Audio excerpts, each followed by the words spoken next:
प्यारे बहनों और भाइयों, मेरा नमस्कार स्वीकार कीजिए। आज हम आपके लिए बता रहे हैं कि ब्रह्म का ध्यान किस तरह से करना चाहिए।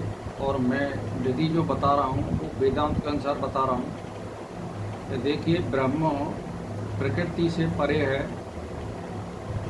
और प्रकृति भी उसी के शक्ति है, मतलब उसी की बनाई हुई पंचभूत हैं जिसको प्रकृति बोलते हैं।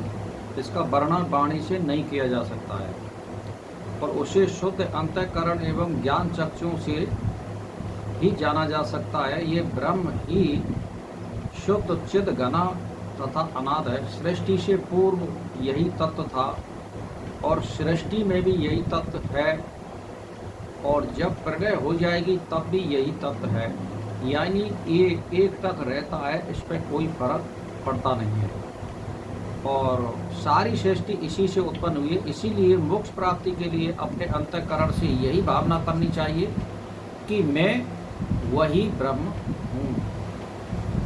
इस तरह से ध्यान करना चाहिए। फिर साधक को निरंतर अपने चित्त में इस प्रकार का ध्यान करना चाहिए कि मैं वही ब्रह्म हूँ जो क्षुधा पिपासा से रहित, जिसको इंद्रियों से नहीं जाना जा सकता, बुद्धि से जिसे प्राप्त नहीं किया जा सकता, जो संपूर्ण ऐश्वर्यशाली है और इससे भिन्न ज्ञात होता है, वह मेरा स्वरूप नहीं है।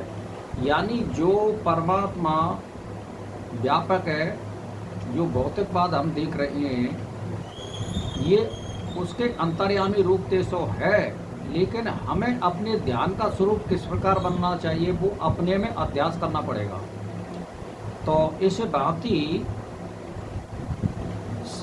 भ्रांति से कल्पित जगत का वही ब्रह्म आधार है, जो किसी के भी आश्रित नहीं है, सत और असत से परे है, जो निर या उपमा रहित परमेश्वर संपन्न वही ब्रह्म मैं हूँ। इस प्रकार का चिंतन निरंतर करते रहना चाहिए, जिस ब्रह्म का ना जन्म होता है ना उसकी कोई वृद्धि होती है, और जो बदलता भी नहीं है, उसका क्षय भी नहीं होता है, और जो व्याधि और नाश से रहित है और अविनाशी है, जो सृष्टि के पालन और विनाश का कारण है, वही ब्रह्म मैं हूँ।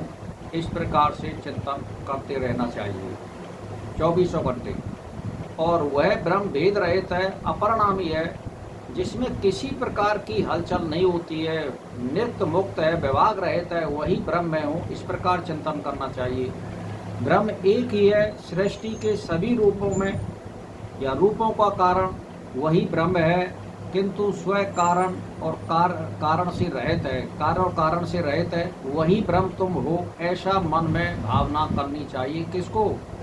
जो मोक्ष प्राप्ति करना चाहता है, जो सभी नियमों का पालन करना जानता है और पालन कर रहा है।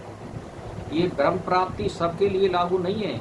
जो साधक लगे भये हैं ध्यान चिंतन में और यम नियम का पालन कर रहे हैं और दोनों समय नित्य नैमित्तिक प्रेम कर रहे हैं, ये उनके लिए है।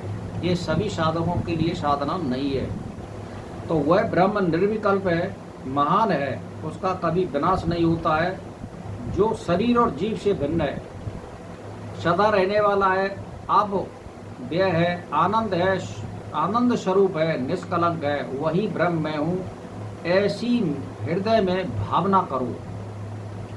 अब ब्रह्म एक ही सत्य है, एकमात्र सत्य है, जो सुवर्ण के समान निर्विकार है, किंतु जब उसके भिन्न भिन्न आकार बन जाते हैं तो अज्ञानी उन आकारों को ही अपना नाम गुण आदि को सत्य मानने लगते हैं। उनमें स्वर्ण उन्हें दिखाई नहीं देता, आभूषण ही दिखाई देते, किंतु है सभी स्वर्ण ही। इसी प्रकार तुम अपने को ब्रह्म जानिए, यही ध्यान करिए।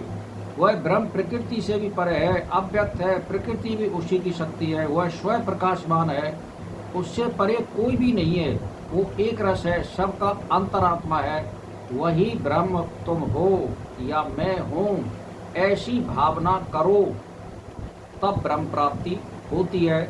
और फिर वो दीर्घ काल और निरंतर करता है, जीवन पर्यंत करता है और सभी नियमों का पालन करता है, तो उसकी एक ही जन्म में मुक्ति होना संभव है। सीधी सी बात ये है।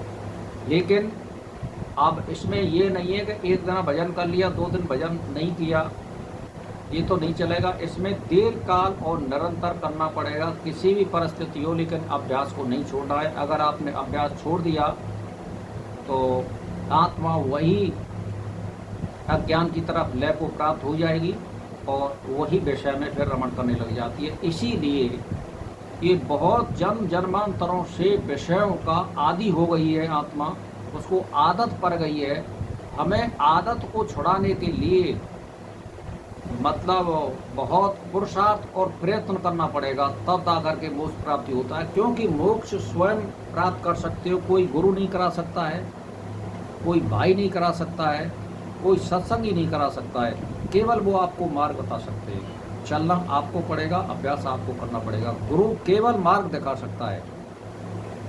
सही मार्ग दिखाने पर भी अब इसमें कईयों तरह के क्लास में जैसे लड़के होते ऐसे इसमें होता है। कैसे मुक्ति भी कईयों प्रकार की होती है। उच्च कोटि के जो लोग होते हैं उनके लिए अलग तरह की होती है, मध्यम कोटि की होती है, निम्न कोटि की होती है।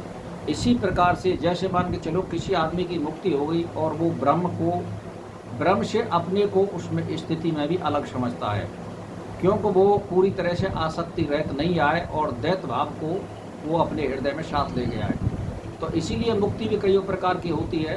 इसीलिए क्लास में एक लड़का टॉपर आता है, एक मध्यम आता है, एक फेल हो जाता है, एक थर्ड डिवीजन आता है। इसी प्रकार का इस धर्म में भी समावेश होता है। जो जिस प्रकार नियम टाइम करता है और समय पर करता है और जितना जो आपने जाप लग रखा है उसको नित्यवृत्ति करते हो और सुबह शाम करते हो तो आपको निश्चित मुक्ति हो जाएगी। लेकिन मान के चलिए आपने सुबह ध्यान वगैरह पूजा कर लिया और शाम को नहीं किया, वो नहीं माना जाएगा। क्योंकि इसमें यही है, पूर्व जन्म के जो कर्म होते हैं वो नित्य नैमित्तिक करने से ही खत्म होते हैं और तप करने से, त्याग करने से, आखिर के देखे हुए या इस जीवन में जो बुरे कर्म करें वो खत्म होते हैं। इसीलिए सबका समावेश बैठाते हुए ध्यान और चिंतन और समाधि मंत्र का जाप और गुरु में विश्वास, इष्ट में विश्वास और मंत्र में विश्वास अगर करोगे तो आपको सब कुछ प्राप्त होगा और इसी जीवन में होगा। तो मेरा